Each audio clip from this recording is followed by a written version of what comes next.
رزق میں برکت کا ایک بہت بڑا ذریعہ شکر ہے۔ ارشاد فرمایا لَإِن شَكَرْتُمْ لَأَزِيدَنَّكُمْ، اگر تم شکر کرو گے وہ تمہیں اور زیادہ عطا کرے گا، اور اگر تم شکر نہیں کرو گے وَلَئِن كَفَرْتُمْ، کفران نعمت کرو گے، إِنَّ عَذَابِي لَشَدِيدٌ، تو پھر میرا عذاب بڑا سخت ہے۔ رزق کے اضافے کا ایک اور بہت بڑا سبب انفاق فی سبیل اللہ ہے۔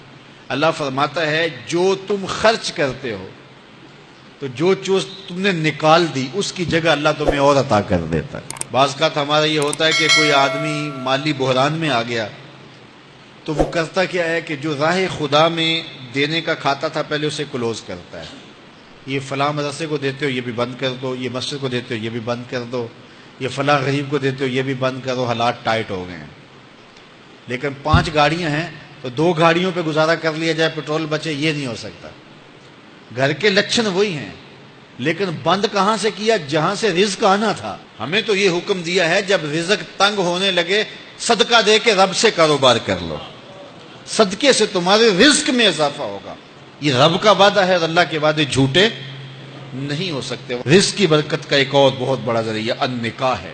فرمایا اگر تم نکاح کرو گے، تم فقیر ہو وہ تمہیں غنی کر دے گا۔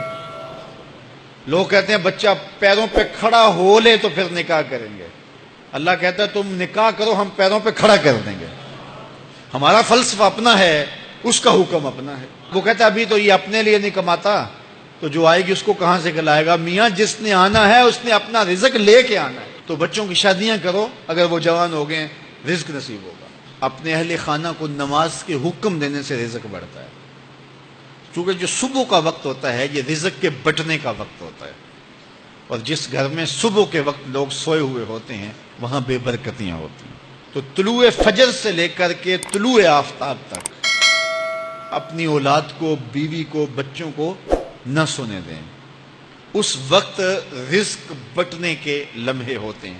کثیر دعائیں مانگیں، تلاوت کلام مجید پڑھیں، اور نماز فجر مرد حضرات مسجدوں میں جا کے باجماعت ادا کریں، اور گھروں میں جو ہے وہ بیٹیاں بہنیں مصلے بچھا لیں تو اللہ کی رحمتوں کا نزول ہوگا۔ اب ایک حدیث میں رزق کے اضافے کا ایک اور نسخہ ارشاد کیا گیا۔ میرے حضور نے فرمایا جو شخص یہ چاہتا ہے کہ اس کے رزق میں برکتیں ہوں اور اس کی عمر میں اضافہ ہو تو وہ اپنے رشتہ داروں کے ساتھ سلوک اچھا کرے۔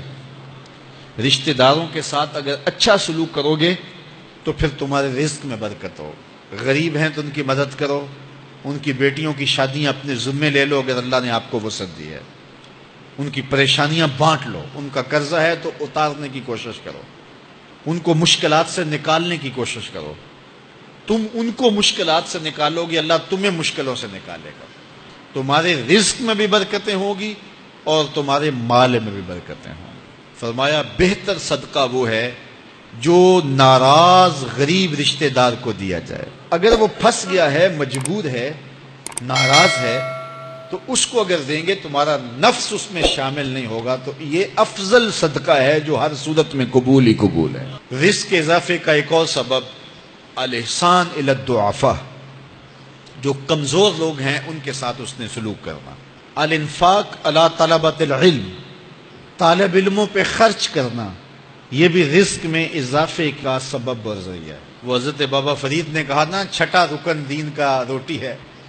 گھر میں کچھ نہ ہو تو پھر نہ نماز اور نہ ہی دیگر امور کی لذت آتی ہے، تو یہ رزق فراواں اور وسیع اور مبارک نصیب کر دے اللہ۔ تو اس کے لیے ایک اور وظیفہ میں دیتا ہوں، اور وہ یہ کہ مغرب کے بعد 21 مرتبہ سورۃ الکوثر پڑھ لیں، کثرت ہو جائے گی انشاءاللہ۔ اول خدوشی پڑھ لیں، 5-7 منٹ لگتے ہوں گے، تو سورہ کوثر 21 مرتبہ روزانہ مغرب کی نماز کے بعد پڑھیں، اور اگر بہت زیادہ مسائل ہیں تو ہر نماز کے بعد پڑھ لیں، تو انشاءاللہ آپ دیکھیں گے کہ گھر میں برکتیں اترتی محسوس ہوں گی، انوار کا نزول ہوتے محسوس کریں گے۔ تو یہ وہ رزق کے اسباب ہیں، اگر ہم اختیار کر لیں تو ہم اللہ کی خاص رحمتوں کے حقدار ہوں گے۔ اللہ ہم سب کو رزق حلال، رزق وسیع، رزق سہل، رزق مبارک، رزق فراواں نصیب فرمائے۔